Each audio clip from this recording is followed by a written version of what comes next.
नमस्कार नीलिमा किचन को आपण मानक अनेक अनेक स्वागत। आज मु आपण मानक सहित शेयर करी खूब सहज ए घी रेसिपी। घी तैयारी करबा एकदम सहज।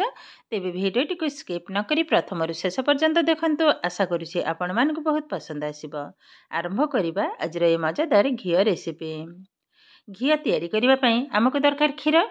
जेहेतु घरे भी हमर क्षीर जेहेतु आसुजी तो मुठी भाबिली टिके घी तैयारी करी। तो से सकाशे क्षीरटा भल भाव में गरम है गैस रू ओल्हे रखिनी एकदम ठंडा है ऊपर जो सरटा ये सरटा केवल ये सरटा को ही बाहर कर रखे। जेहेतु 1 लिटर क्षीर पिला माने क्षीर पीबे दही तो बसैबा संभव नुह तो मुझे केवल ये सरटा को ही बाहर करनी। पाखापाखि 8-10 थर मुझे सरटा को उठे रखे गोटे टिफिनटा फुल हवा पर्यंत। टिफिनटा जिते फुल हो जाए तापर मुझे घी ही तैयारी करे। देखो ये भाव में किंतु केवल सरटा आदि चूली रे क्षीरटा जदि बसी था तो आहरी मोटा आकार सरटा पड़ी था। जेहेतु किणा क्षीर मैंने जानते पानी किंतु अधिका भी मिसे तो सरटा कौदिन टी अधिका है कौदिन भी टी कम है। तो ये भाव में पाखापाखि 8-10 दिन पर ही सरटा को मुआई नेबी। एबे देखंतु टिफिनटा को खोली नौची ये आमर हो गला 11 दिन माने गोटे टिफिन फुल हवापाई आमको टाइम लगिगला पूरा 11 दिन। सरटा कौदिन कम कौदिन बेसी भी होउची। एबे यहाँ कौन करबा गोटे बड़ पात्र रे ढाली नबा।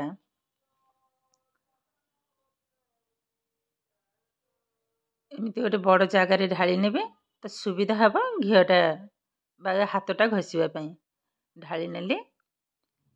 एबे भल भाव में आग टिके चकट नेबी जेहेतु गेटाली अंश अच्छे सरटा तापर जो शीत दिन 2 रे मु फ्रिज रे भी रखी दउची सरटा को। तो ये भाव में देखो घीटा किंतु एकदम जमाट बांधी जाइए।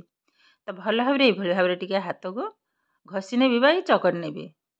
देखो संपूर्ण ये भाव में चकट नेली भल भाव में टिके भी जमती गेटाली अंश न रहिबा।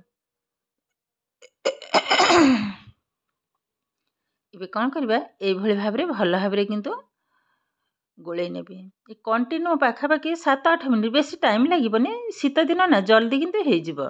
घर कले टिके घी तो निश्चिंत भाव में दरकार। आ जो घरे जो घीटा तैयारी है ये किंतु एकदम खांटी घीर सॉरी खांटी घी। आ घीटा किंतु खाइबा किंतु बहुत सुंदर लगे।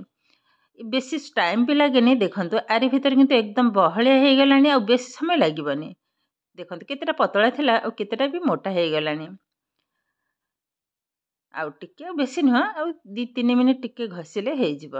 आ किंतु घीटा सॉरी ये जो घीटा तैयारी करबा एकदम किंतु सहज बेसी किंतु टाइम लागेनी। जस्ट ये भाव में सरटी उठे रखिए तापर ये भाव में हाथ घसी नेबे देखिए सांगे सांगे किंतु हो जिवो। बेसी टाइम भी लागेनी। आ घीटा को तैयारी करबा किंतु एकदम सहज। मते किंतु भारी भल लगे ये भाव में घी तैयारी करबा पई। मु भी आरी भीतर आगरु मथ मु देइची कि भल भाव में मु घी तैयारी करची किंतु आज संपूर्ण देखैली क्षीर रु केमती सर तापर लहुणी तापर घी बाहर करा जाए। देखंतु ये किंतु हमर एकदम रेडी हो गलानी पूरा एकदम लहुणी सब जाक बाहर हो गलानी। आ हाथ घसीबा को हबनी अल्प समय खाली टिके एपट सेपट करने भी जस्ट आधर टिके पानी छाड़िबा पर्यंत। देखंतु केतेटा बहलिया हो गलानी।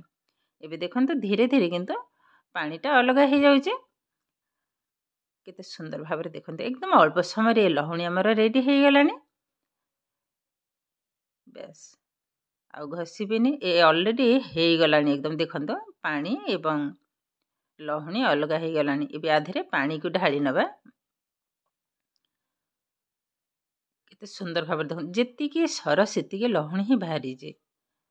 एबे आधरे पानी को ढाली नबा साइड टिके भल भाव में पोछि नबा।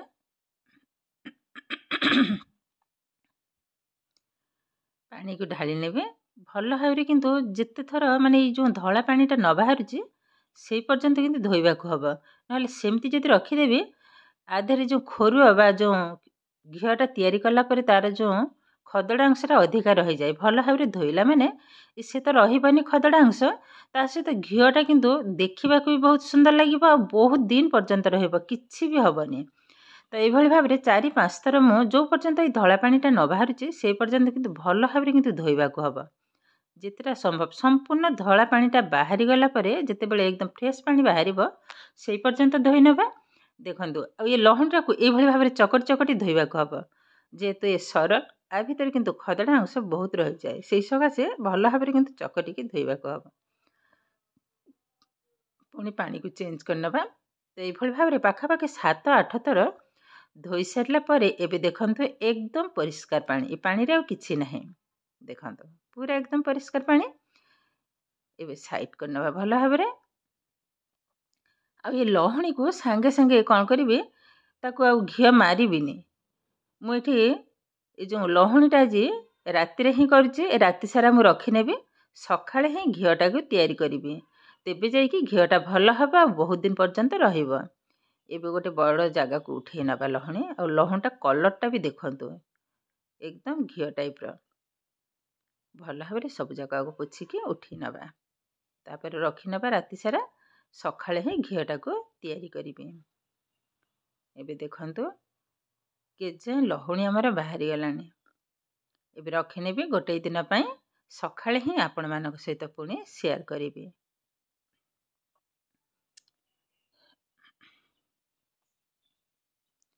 ଏବେ ସକାଳ ହେଇଗଲାଣି।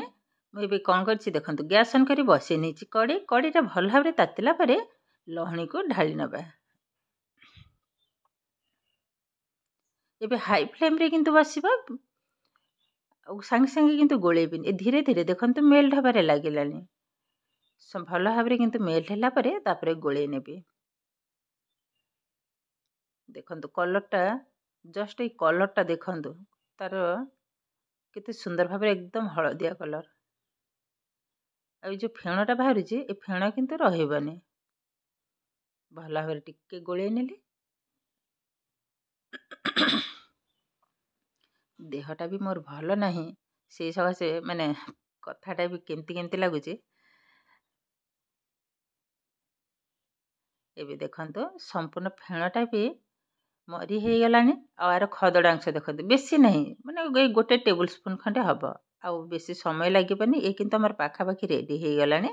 ଆଉ ଅଳ୍ପ ସମୟ ଟିକେ ଏବେ ଗ୍ୟାସ୍ର ଫ୍ଲେମ୍କୁ एकदम ଲୋରେ ହିଁ ରଖିନେବା। ଦେଖନ୍ତୁ ଏବେ ଆଉ ଧଳା ଅଂଶ ବି एकदम କମି ହେଇଗଲାଣି।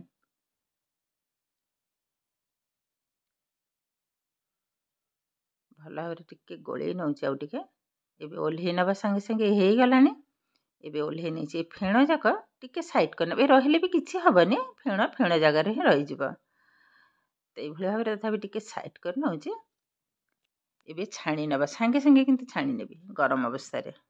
ଦେଖନ୍ତୁ ଘିଅର କଲର୍ଟା ବି ଦେଖନ୍ତୁ ଆଉ एकदम ପରିଷ୍କାର। ବାସ୍ ସବୁ ଯାକ ଢାଳି ନେଲି। ଏ ସମ୍ପୂର୍ଣ୍ଣ କିନ୍ତୁ एकदम ଥଣ୍ଡା ହେଲା ପରେ ହିଁ ଡବାରେ ରଖିବି।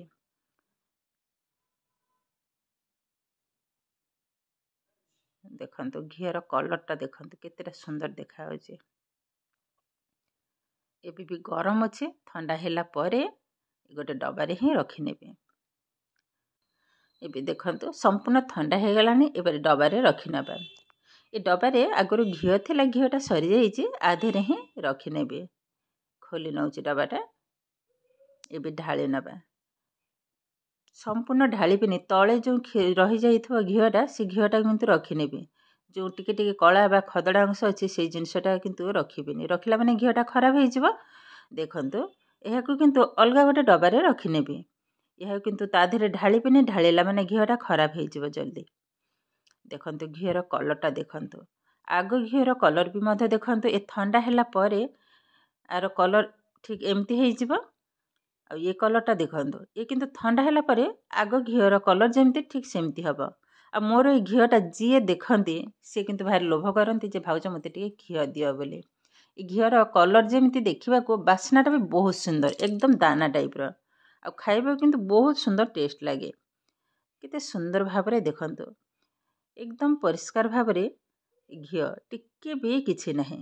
ଯେହେତୁ ତଳେ ଯେଉଁ ଘିଅଟା ଆମର ରହିଯାଏ ତସଲାରେ ବା ଯେଉଁ କଂସାରେ, ସେ ତଳ ଘିଅଟା ଡବାରେ ମୁଁ ରଖେନି। ସେ ରଖିଲା ମାନେ ଘିଅଟା एकदम ଖରାପ ହେଇଯିବ। ଆଉ ଥଣ୍ଡା ହେଲା ପରେ ଏ ଘିଅଟା ଠିକ୍ ଏଇଭଳି ଭାବରେ ହିଁ ହେବ।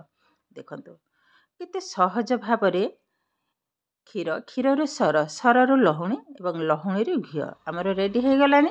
ଭିଡ଼ିଓଟି କେମିତି ଲାଗିଲା କମେଣ୍ଟ କରିବାକୁ ଜମା ବି ଭୁଲିବେନି। ଆଉ ଯଦି ଭିଡ଼ିଓଟି ଭଲ ଲାଗେ ଲାଇକ୍ କରିବେ, ସେୟାର କରିବେ। ଚ୍ୟାନେଲଟି ନୂଆ ଥିଲେ ଚ୍ୟାନେଲଟିକୁ ସବସ୍କ୍ରାଇବ୍ କରିବା ସହିତ ପାଖରେ ଥିବା ବେଲ୍ ଆଇକନକୁ କ୍ଲିକ୍ କରିବେ। ଆଗକୁ ଆସୁଥିବା ନୂଆ ନୂଆ ଭିଡ଼ିଓର ନୋଟିଫିକେସନ୍ ସର୍ବପ୍ରଥମେ ଆପଣମାନଙ୍କ ପାଖରେ ପହଞ୍ଚିଯିବ।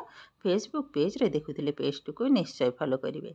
ତାହେଲେ ଆଜି ପାଇଁ ରହୁଛି, ପୁଣି ଦେଖାହେବ ଆଉ ଏକ ନୂଆ ଭିଡ଼ିଓରେ। ନମସ୍କାର।